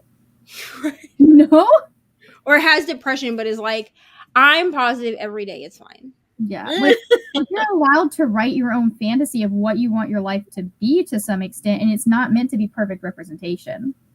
To be honest, a lot of people say that I'm very cheery for someone who has chronic depression. I probably am, because I like to put on that face of like, yes, everything is cheery, and then people will be like, are you okay? Or they'll catch me like not masking, and I have RBF when I don't mask. And sometimes if I'm like thinking about something too hard or like concentrating on something too hard, I will look like I'm gonna cry. And then they're like, are you okay? And I'm like, it's my face, bro. Like, I'm good. It's just my face. It's okay. ML finished grading a group of assignments. Yay. Okay, the lighting looks good. Okay, great. We love I'm supposed to be done with this row. Ollie read 3 pages of The Housemaid by Frida McFadden. Frida McFadden seems to be very popular lately. People have been talking about her regular, like we had a couple. Her whole backlist is on, I think like most of her backlist is on KU. Yeah. She also supposedly like copies a lot of ideas. Here's the thing. I'm like, I'm gonna be honest. I feel like at the okay, thank you for that. I feel like unless I'm reading a book that's like blatantly like you blatantly ripped somebody else off. You know what I mean? There's only Freida McFadden writes thrillers. Like there's only so many thriller plots. for writing a Yeah. thriller. There's only so many formulas for writing a fantasy. There's only so many formulas for writing a romance. Like you see what I'm saying? Yeah. Because the Meet Me at the Lake book that just came out, more than one co-host stand that I know of that I follow on Instagram has said that it's like a direct ripoff of November 9. Oh, now I need to read it and see if they're right. But now, like, I'm at the same point. I'm like, okay, but now I have to read it because is it actually a direct ripoff? Because the synopsis that you just gave me is not a direct ripoff. It's a similar setup, but it's not a direct ripoff. There's a difference. So, like, just another Golden Wolf situation. Well, and it's like 10 years later or something. They agree to meet 10 years later, not once a year. I don't know. And that's like such a generic like setup. Like that's what I'm saying. It's like, ridiculous. I'm like, but is it? And then they're like, well, they ripped off Coho, and I'm like, did they? Did they? Yeah. Because also, listen, as someone who I do like some of Coho's work. Okay, I do not like some other work that she's done, but I am a person that will admit to like enjoying some of her stuff, right? And as a person who enjoys some of her stuff, I also see the issues within the things that I like that she's written, but also I see the issues in the things that she's written that I didn't really like. Like I was just talking about Maybe Someday. She uses the word transvestite at least twice in that book. And it's always in reference to like the way someone looks or their tendencies. Yeah. And it's like, and I'm like, I don't feel like we were using this word as like a term of endearment in 2014. Like I don't feel like we were doing that. So I feel like this is derogatory. 3.75 stars. But like it's just weird to me when people are like, oh, it's a direct ripoff. And I'm like, is it? Or did they just use the same formula? Like, I feel like if I see any form of that word used as an endearment, it is between, like, trans people, and it is the shortened form. And, like, you can very well tell from it's, like, it's meant to be a term of endearment. Like, I feel like using the full word is not... And in this, so the first time I actually highlighted it so I could talk about it like in my thing, but like there was one spot where she used it where the main male character is talking to his girlfriend about like a bra that she bought, and she was like, and he was like, is this new? And she was like, yeah, I bought it for you. And he was like, he said something along the lines of like, I really appreciate all of your, or I'm so happy that you support my transvestite tendencies. And I was like, what? The correct term is cross-dressing, number one. What? Like you couldn't have said cross-dressing? Yeah. I'm glad my drag queen career. There we go. Like you couldn't have said like drag queen. You couldn't have said cross-dressing. Like there are other words you could have used. Like, it's not that the joke is the problem, it's the way that the joke is being told. It's being told, right. And that was my thing, is I'm like, I'm not like appalled by the joke itself. It's just the words used within the joke that make me uncomfortable. Like the only time I want to hear about transvestite is if I'm watching the Rocky Horror Picture Show. Okay? That's the only time I want to hear it. Okay? Unless you're singing me Sweet Transvestite from the Rocky Horror Picture Show. That's the only time I want to hear it. Yep. Otherwise, there are historical context where it makes sense. Right. Otherwise, be quiet. Okay? That's the word that they used. Because he was a transvestite from Transylvania. Thank you. A transsexual transvestite from Transylvania. It's true. And they use transsexual in there too. You see? See? So I need you to just no. Rocky Horror was one of the musicals the year that I was at UF. One of the years I was at UF. Yeah. Just love Hello, Kay. Got to 54% of Court of Nightmares. Wonderful. Tina's getting tired and need to finish 24 pages of Outlander. I'm gonna mute and read pages. Oh, that's fair. Yeah, I also will mute people in sprints. Like if I'm like in the middle of like a juicy box. Yeah. Obviously, I can't mute myself if I'm the one. That would You're hosting and you're like, sorry, I just need to shut up for a minute. Like, sorry. You guys talk. I've been like, hey, we're gonna sprint for 5 more minutes, guys. I have done that. right. I've definitely done that. I've definitely been like, hey, adding like 10 minutes because like we in the middle of a juicy part. Okay. Yeah, ML and Ollie just moved to California. Hey, welcome. And on Sunday they will be getting their stuff. Their stuff got lost or delayed or something. So they have like nothing in their home right now. Well, they have some stuff because they were proactive and like packed things outside of packing. You know what I mean? But luckily I'm glad that you're getting your stuff on Sunday. Yes. I really am glad. Also, because I don't think other people were on Margaret's stream before I got interrupted, but I did order I got my hands on that. I did see that you got it. So it's going to become my whole personality. Oh, I'm so excited. I'm that thing cost me $75. I was like, okay, girl, you can get one thing. It was $75. So I was like, girl, you can get one thing. And I was like, this says that it's going to be gone in like 65 hours. I was like, let me try to get this. Yeah, when I saw that they were possibly going to, I sat on my phone for 10 minutes. I went to the bathroom because my boss's child was trying to get me to help her do her homework.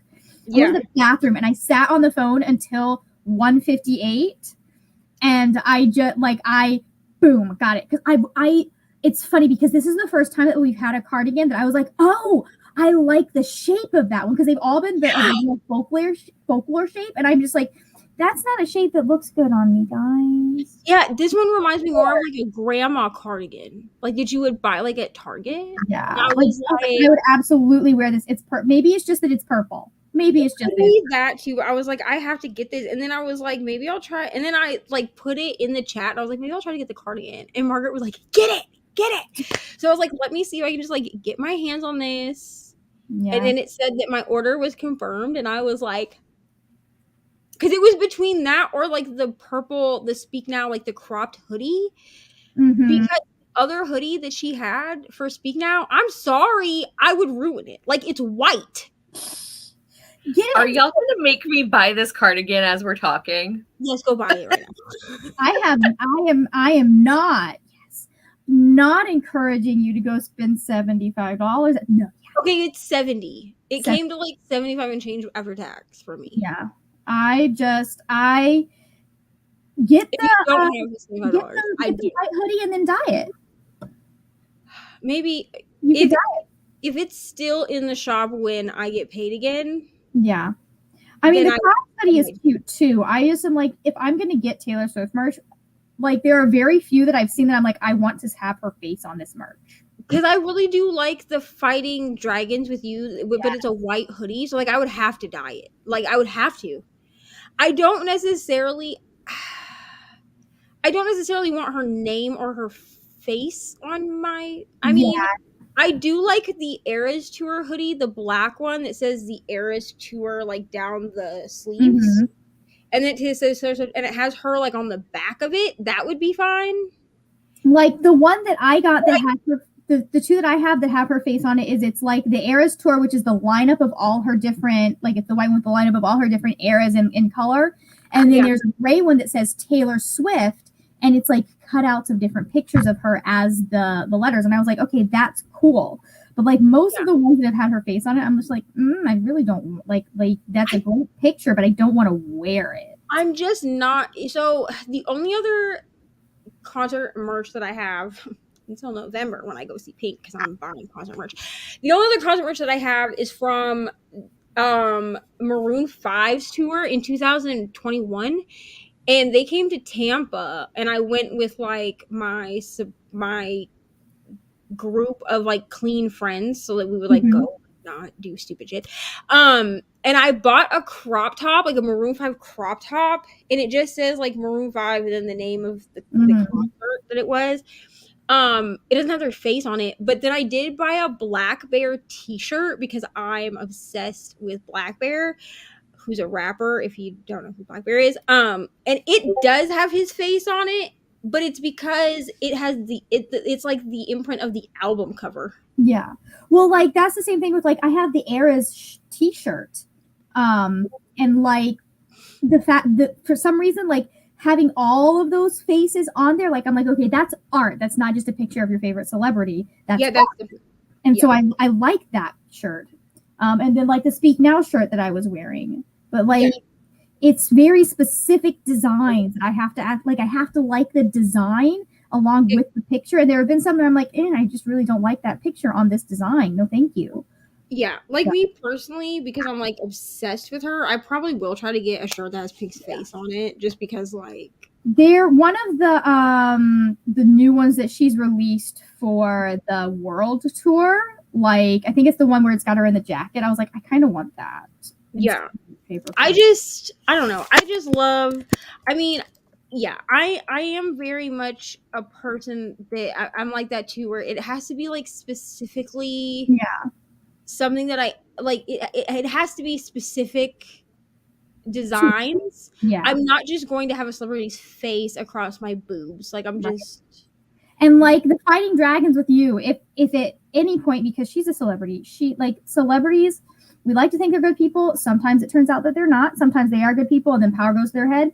Sometimes, that kind of thing. A lot of what I end up ordering is stuff that, like, if I ever at any point I'm like, I don't stand Taylor Swift anymore, I would still wear some of it.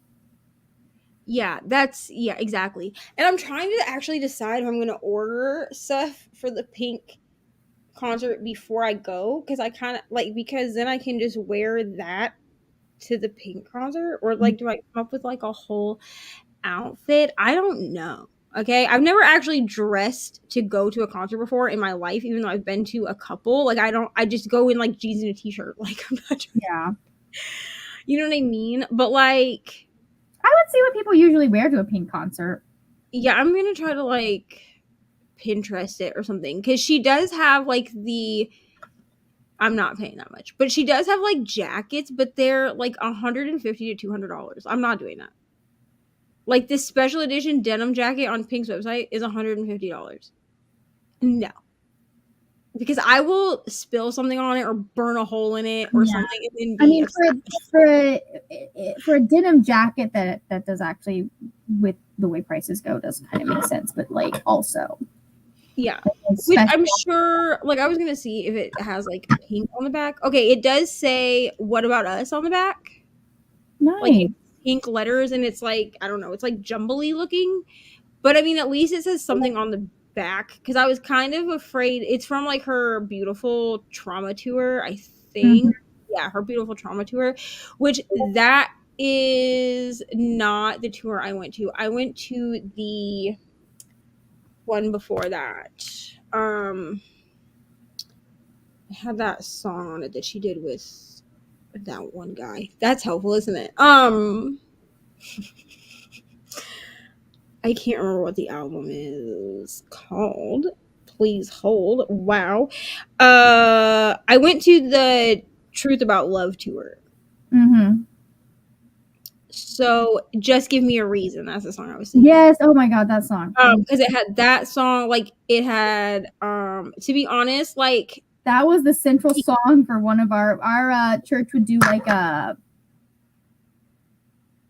what did we call it? It was like basically How to Have Great Sex, but it was for youth group, and it was the How to Have Great Sex is Wait for Marriage, basically was the thing. And that was the song one year that they did because they would always have a big performance at some point. Yeah, that was the song one year. Yeah, I'm not gonna lie to you. Sometimes I can't differentiate what songs are on which Pink albums because I tend to just shuffle all of them together. But when she did, I think when she did Try, she did like interpretive dance, and then she did the acrobatic shit in the air. where she like flew her. over the crowd and all that cool shit. But yeah, I'm ready to go to this concert. I'm really ready. I'm And so excited for you. like, my sister is going, Mariah is going, and then my best friend here in Indiana is going. And I was like, if any of you cancel, I'm still going. So Do it. come or don't, but I'm going. Yeah, Ollie said that their stuff was delayed several times. Oh, nice. Jessica says that she will accept transvestite as a historical element, like using the language of the time. Just watched a documentary about Casa Susana. It was a safe place for trans women and crossdressers in the 50s and 60s, and the word transvestite was used a lot. Yeah. Doc. Consider yourself glamping. I'm sure Sunday can't come fast enough for you both. Yeah. I mean, at least you're in a house. You know what I mean? Like, thank God for that. Or whoever. Not necessarily God, but you know what I mean. Yeah. I knew what you meant. Yeah, his name is Nate Ruiz, I think, or something. I don't know. I think he's kind of good looking. But yeah, his name is Nate. All right. Do we want to sprint again? No, I am gonna head to bed. I will see y'all if you're doing the mid-year reading scramble. I'll see y'all tomorrow morning, at 9:30 a.m. In theory, if I wake up. I'm staying up very late, and I'm probably gonna read my book for a little bit now. So, but you guys have a great rest of your night. Thank you so much for doing sprints for us. No problem. Thanks for hanging out, Margaret. My pleasure. Yeah. Thank you. All right. Let me rearrange us now. Woo! So much better. Okay. What is happening? I do not like this. Okay, there we go. All right. Are you good for another sprint? Yes. I know you're a night owl. Me too. I am. I've got one more sprint in me. I can do it. Yeah. Okay. All right. So we'll do another. Is 45 okay? Yes. Okay. So we'll do 45. I'm going to go put this food in the oven. All right. We will see everybody in 45 minutes.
Hello.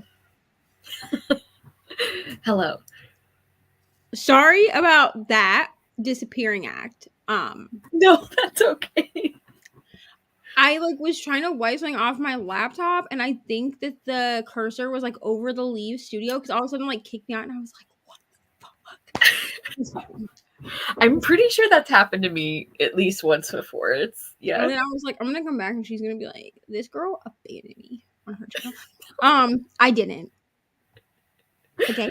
Also, the 24-hour sprint graphic will be up tomorrow. I'm gonna post it tomorrow. Which the 24-hour sprints are next weekend. We're doing it the way we did last month, where it's me and 5 of my friends, but we do have some extra friends this time. Nicole from Dusty Book Sniffers will be on Brooklyn's channel this time, kind of co-hosting on Brooklyn's channel. Because your girl is gonna sleep during Brooklyn sprints, probably, but I at least want to be in the comments because Brittany, I didn't spend a lot of time with Brittany on her sprints last time because they were 5 in the morning, and she was like, "Wow, that's so rude." So I was like, "I'm gonna just rotate which sprints I sleep on. It's fine." Also, instead of Kelsey, we will have Reni, and instead of Leandra, we will have Margaret. So fun. How did you do? It went well. I got to, so in Gilded, there's regular chapters, but then there's also different parts. And so I just finished the first part, which is where me and my buddy are doing our first check-in. And then I also read more of the Lost Fairy Tales, and I'm really enjoying both of them. They're very different vibes. These two books feel very different, but yeah, I'm really liking it, which is really nice after the one I finished yesterday, that I was complaining about earlier. It's nice to have a few books in a row where I'm I'm having a really good time. Right. Listen, I'm the one that came off a 5-star book, and I'm reading this. Mm-hmm. Because I really I can't Addicted to You is just so good. TikTok really got me with that. Okay, because apparently, or at least I remember it being on the book talk table at my Barnes and Noble. Mm-hmm. And I was like, I'm not gonna read this. And then I was watching someone that I watch on BookTube, and she was talking about it, and so I was like, let me just get the first book from the library. So I got the first book from the library, and then on the first mid-year Scramble sprints that I was on, I think I was on Margaret's channel, I bought all 6 books on my Kindle. And I was like, if this is trash, I would just spend $30 on a bunch of books, which is why I buy on Kindle anyway, because they're always cheaper. You know what I mean? Even if they're $couple dollars cheaper. I did not cry until the very end, which tells me that the next book is gonna make me just weep. Which I figured out how it's broken up, because the 6 books that they prompted me to buy are the one couple, and I think I'm going to prefer to read this as a separate couples, because technically there are 10 books, but there's 6 books that are this couple, which is Lauren and what is the girl's name? Lily. I knew it was a flower. Lily and Lauren. They're a couple. And then there's Rose and I can't remember his name. It starts with a C. Alum, maybe? I don't know. But there's it's the sisters. There's 3 or 4 sisters.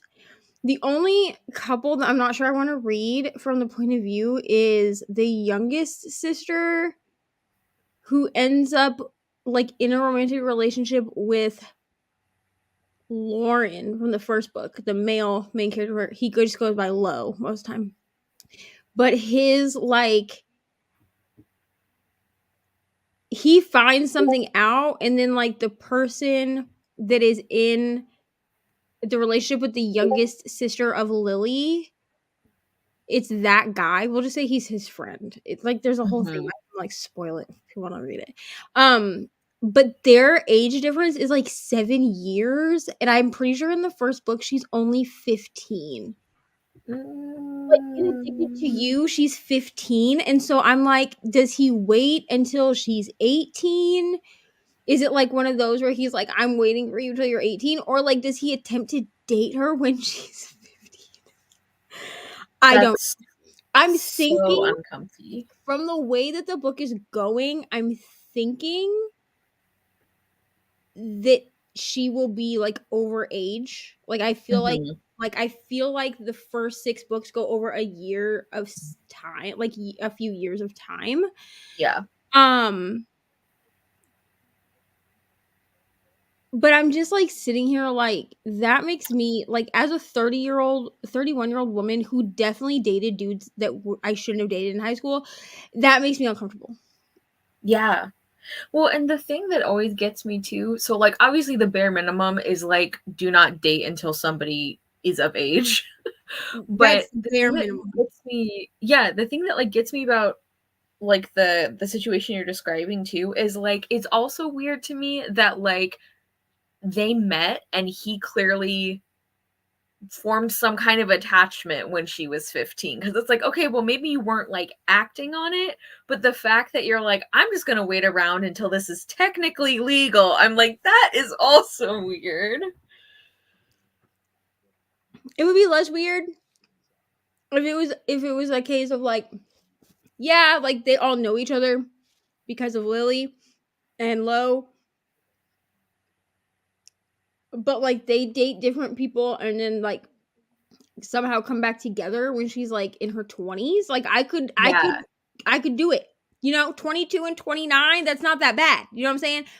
Yep. But if it reads like, well, I knew you were 15, so I just waited 3 years, I'm not going to be able to read that part of the book. Like I'm not going to be able to read that part of the series. I'm just not, like it will make me physically ill. Because everybody else is like the same age as their partner, like they're all within the same age group. Yeah. And I understand like age ain't nothing but a number, whatever. But like there's like a line. Yeah. For me. Yeah. And this is a person like, and this is me. Okay. Mr. Reading with Eva is 13 years older than me. Yeah. Wait. Well, 12 and a half. But even so, he's older than me by over 10 years. You know what I mean? So like I get it, but also like I met him when I was 26. Right. Like that's the thing is like you're in the same like and we didn't start dating when I was 26. We became friends when I was 26. Yeah. We didn't start dating until I was 20. What year is this? 2023? So I was 29 when we actually started dating. So like to me, like I'm like, I get it, but like also gross. Yeah. Well, and it's just like it's one of those things that there's like so many little things that the author could have changed to make it less weird. And the fact that they didn't, it's like you could have made which this book does. Why does it have to be 7 years for one thing? The thing that like the whole, at least the part of the series I'm reading is centers around addiction, and the addiction rep is really good. Mm-hmm. And Lily has a sex addiction, and Lo is an alcoholic, which is great. Like not great, you know what I mean? The representation is great, not like the fact that they're addicts is great. But we see them go through the trials and tribulations, and sometimes, most of the time, I don't like the way that addiction is portrayed. It's like portrayed as like a weird like plot device, and then like by the end they're just fixed. Because like that's what I was afraid of with this book, because I was like, the representation is good, but if they're just like fixed by the end of the book, of the first book, like this isn't gonna be a 5-star, and I probably wouldn't even continue the series. But the fact that the way that the book ends is very realistic, you know what I'm saying? So I was like, that's great, and I was like crying at the end. Like I was crying at the end. Okay, yeah, but it's weird to me when when an author is doing a series like this and everyone else is over age and within the age range of each other, and then you have like, oh, let's just throw in a little taboo. Like, yeah, it's taboo, but like it's not taboo in a good way, bro. It's not. Right. Like that's the thing is like there's there's like, oh, let's spice it up a little, and then there's like, maybe you shouldn't. And I am a dark romance reader. I'm a dark romance girly. It's actually what I prefer over, like, I use contemporary romance a lot of times. Like, to me, the Addicted series, I would consider it dark romance. The themes of it are pretty dark. Not dark romance and like smut. There's really not a lot of smut. Like, it's pretty closed door. I mean, for smut, I'd probably only rate it maybe 1 or 2 peppers, like, because you could. It's very fade to black. Like, it's very much like, he did this and my world went black. Like, it's very much written like that, which, like, is fine. Like, I don't mind. But, like, I tend to use, like, contemporary romance as, like, palette cleansers between, like, horror or other dark romance or whatever like that. So, like, I read a lot of dark romance that does have, because KU authors for some reason like to have young characters doing crazy shit. Like, I don't understand. So, like, I have read a lot of dark romance that is like 18, 19, 20-year-olds that somehow know everything about BDSM. I mean, at least the representation is good, but like, a 20-year-old does not know the things that you're trying to say a 20-year-old knows. So the age thing doesn't bother me. And like, I enjoyed Birthday Girl by Penelope Douglas. That's an age gap romance. He's like 40 and she's like 22, but she's 22. She's not like a child, a literal child. I just turned 18 5 days ago. Yeah. That crap is weird to me. Like, and the only one that I really have read that I was like okay with it being that way was Hooked by Emily McIntyre. And the reason is because it's explained as to what James is. Okay, it's not time to be up yet though. It explains what James's like end goal is. Like, he knows that she's under the age of 18, like, because at the beginning of the book she's 17, but he's been stalking this family for years, like, to get revenge type. Yeah. You know what I mean? Yeah. But when it's just like, hi, I met you when you were 15, now we're gonna be together, I'm like, no, that's gross. Yeah. ML finished grading and now they are watching Drag Race with Ollie. ML is 41 essays away from finishing 2 summer courses. ML is a professor, for anyone who didn't know. That's why she's grading. I read 25 pages. Wonderful. You can sit on the floor. Okay. After you eat that, yeah. Finish 1.5 and 2.5 of the Dark Olympus series by Katie Robert. Hello, Adrian. You're going to have to go get your blanket. I don't have a blanket in here. Go grab a blanket out of your room. Here. Yes, Night Owls Unite. Okay, dude. Yeah, but I did not read any of 420. Well, that's not true. I read like 4 pages, like when I was waiting for my pizza. At this point, they're like in the threshing, so they're like trying to like find their dragon or whatever. It's kind of boring. I'm not gonna lie. Yeah. It's just like a lot of her like wandering around and being like, I feel nothing with any of these dragons. Like, ma'am, clearly I know that you're going to pair up with a dragon at some point because it's your book. Right. Like, we can't kill you because then we don't have a 7-book series.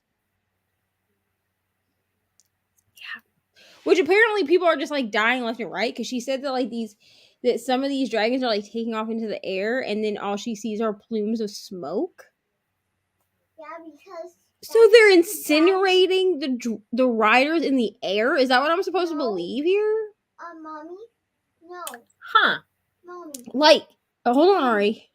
Like, it literally says... That's the dragon's magic. Okay. Magic. It says for the last hour... Smoke. For the last hour or so, I've seen dragons launch into the air with a cadet, now a rider, on their back, but I've also seen more than a couple of plumes of smoke, and I have no desire to be one of those. Are they incinerating them in the air, or are they? I don't know. Also, if these dragons don't talk, I'm suing. Because I was promised talking dragons, and no dragons have talked. They've done a lot of sniffing and snorting and incinerating people. Maybe it's like mind talking when they bond with someone. I don't know. I swear to God, if I have to wait for mind talking, and like supposedly there's like a scene in here where I don't know if this is true, okay, but according to some people that I watched their stuff, Is one of those sodas formless that I can have one?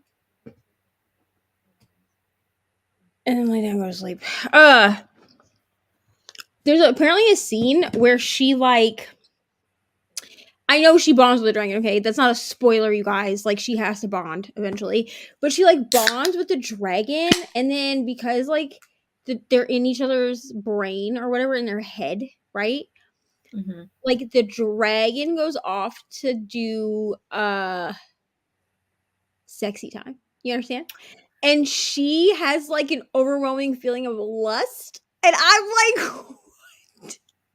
So I'm waiting for that chapter because I need to know. That is like, I've read only one Anne McCaffrey book who wrote like the Dragon, is it Dragon Riders of Pern or something? Like, I know a lot of people really love that series, and maybe other books are like different, but I only read one, and that one has a really, really similar like chapter, and it's actually really like uncomfortable because like nobody has told the main female character that this happens, that like when the dragon that she is bonding to like mates with another dragon, that like she experiences the same thing with like the other dragon's rider. Like literally no one told her anything about this, and everyone just acts like it's fine. I'm like, she did not like consent to vicarious dragon. Like, what? I don't want to hear my dragon doing the nasty. Yeah. Thanks. The feelings that I'm gonna have after this over, after my lust has gone away, is disgust, bro. No, thank you. Yes, Fourth Wing is supposed to be like a 7-book series. So it's this one, Iron Flame, and then there's 5 more books after Iron Flame. Wild. Am I gonna read this entire series? Probably, just so that I can, just so I can say I did it. Because because here's the thing, like I feel like I have to read the next one. I already pre-ordered it. I don't want to cancel my pre-order. I know, yeah. I pre-ordered it, and this second book of that. I pre-ordered it. It comes right before or after my birthday, something like that. But the thing is like this one leaves you on a cliffhanger. And I'm gonna be like shitty, bro. Like I can't just sit on a cliffhanger and then be like, well, I guess that's it. Like, no, I'm gonna force myself to read this crap. I just know it. Yeah. I feel like I should prioritize on the ground. So the ones in the air. So once they fly, even so, like y'all just incinerating people left and right. Like you couldn't find them other things to do. Y'all have a military shortage, but you just gonna kill the soldiers. That makes sense. Yeah. But it's like the author is like, I put too many people in this book. Like, let's just get rid of some of them. I don't know if it's good enough to be more than a duology, to be honest. Like, I don't even know I don't know. I want them to have because Xaden and Violet are together, or they will be by the end of the book, whatever, right? We know this. If you've been on Instagram, you know that much. But suppose like their dragons are like mates. Why is this blinking? What is happening?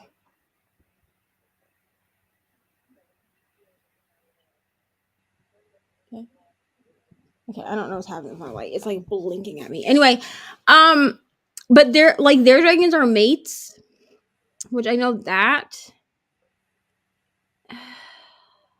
I just can't.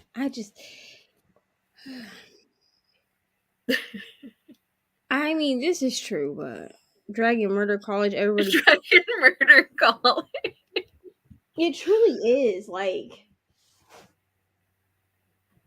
it's. I just feel like y'all are just like wasting bodies at this point. You know what I mean? Mm-hmm. I don't know. I'm gonna read more of this tonight though. Tomorrow? I don't know. Let me look at the spreadsheet. I don't think so. Can No. then can I do my sprints tomorrow? No.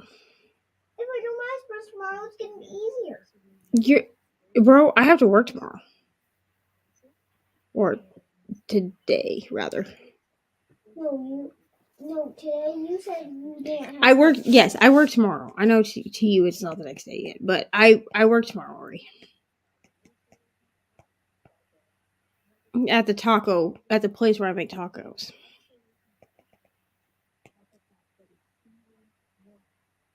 No? Okay. You should never meddle in the affairs of dragons who are crunching and go with ketchup. This is true. Although according to this book, they find us a bit gamey. So cool. Which is probably why they just That's incinerate just rude. Yeah.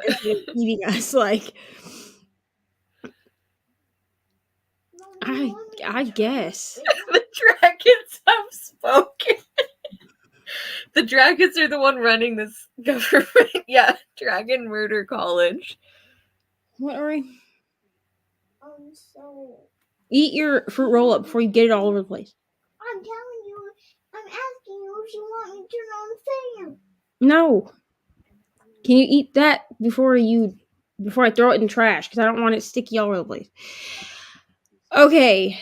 Okay. I think I'm gonna do one more sprint just to round it out to 3. Are you sticking around or are you leaving me? I might need to get off, but this was so fun. Thank you for having me on for our little insomnia sprints.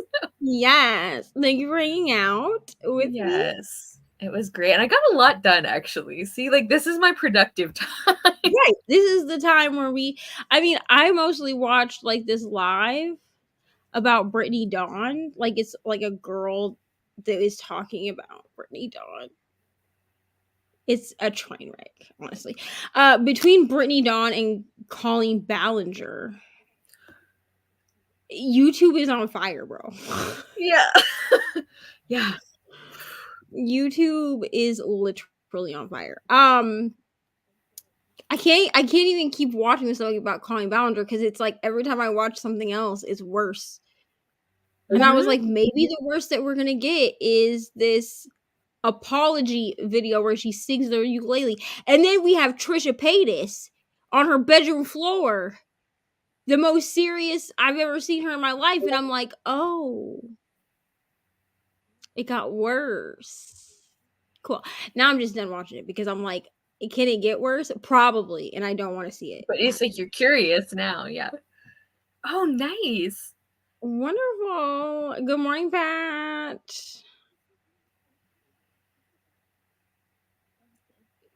She's friends and you is not happy. I mean, I'm happy enough. This book is here's the thing. To those that like this book, did y'all just like suspend your disbelief completely? Like, is that what I need to do here? I just need to like forget everything I know about fantasy and just chuck it out the window. For the dragon ride. Is that what I need to do? Like, do I need to just go along for the ride and ignore the fact that this dialogue is terrible? All right. You go to bed. We'll do one more 45-minute sprint, and then I'm going to bed too. All right. See you later. Bye. Bye. All right, friends. And we'll do this one. All right. We're going to do one more 45-minute sprint, but this will be the last one. Wow.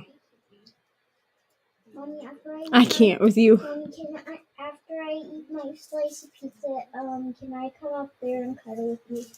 We'll see. Or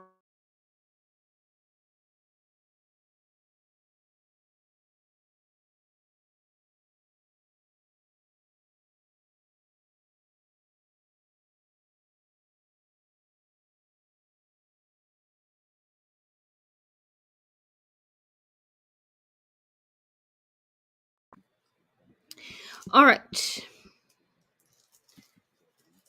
Everyone's saying hello. All right, we're gonna do one last 45 minutes sprint. So I will see y'all in 45 minutes.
Hello.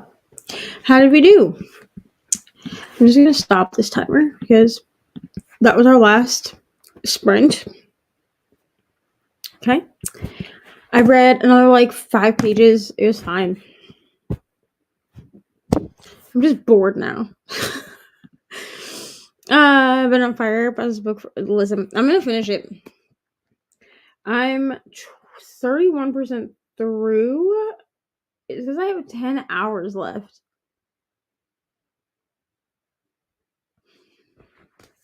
Is that right? I don't know. I'm like here. So I'm going to lay down and read the rest of the chapter. So I'll be like right here by the end of the chapter. I need to get this done. I'm hoping to have this done before the 24-hour sprints because I do not want to read this during 24-hour sprints. Which those are next weekend, by the way. If you are wanting to participate in those, they are next weekend. They will start on Friday at noon and they will run until Saturday at noon. And there will be a bunch of me and a bunch of my friends. And I will have a graphic up on Instagram and also it's like pinned on Instagram. And then also I will put a graphic on my community tab as well. So you guys know the schedule and all of that. Once everyone has their sprints scheduled, I will put them into a playlist like I did last month. Yeah, that's it, really. Yes, hydrate, people. Yes, please hit the like button. 31 pages. That is wonderful, Joanna. You're welcome, Jigger. Thank you for hanging out. Moved to bed watching Halloween Baking Challenge. While I fell asleep, so we didn't finish the Drag Race episode. Fair. 21 pages, 6% No Wicked Beauty by Katie Robert. Wonderful. Margaret will have sprints at 9:30 a.m. If I'm awake, I will be on them with her for a little bit, but I may not be awake. So she has sprints at 9:30 a.m. Let me check the thing and see if anybody else has sprints today. It doesn't look like it. It looks like just Margaret at 9:30. So that's what I'm seeing. Yeah. So Margaret will have sprints at 9:30 if you want them. That's really all that I have, to be honest. I don't have any sprints again until I don't think I scheduled sprints. Let me check. I'm so glad that we have a spreadsheet. I will have sprints next Wednesday I'll have sprints on Wednesday at 12 p.m. I need to schedule those. But those will be the only sprints other than the 24-hour sprints on Friday and Saturday. So I am going to do some mid-year scramble sprints at noon on Wednesday. I am going to do that before I go to work. So yeah, that's really it though. Looks like noon to 4. I'll have some sprints. So yeah, that's it. That's all. You're welcome. I will see y'all on Wednesday, unless I see you for some mid-year scramble sprints before then. And until next time, bye.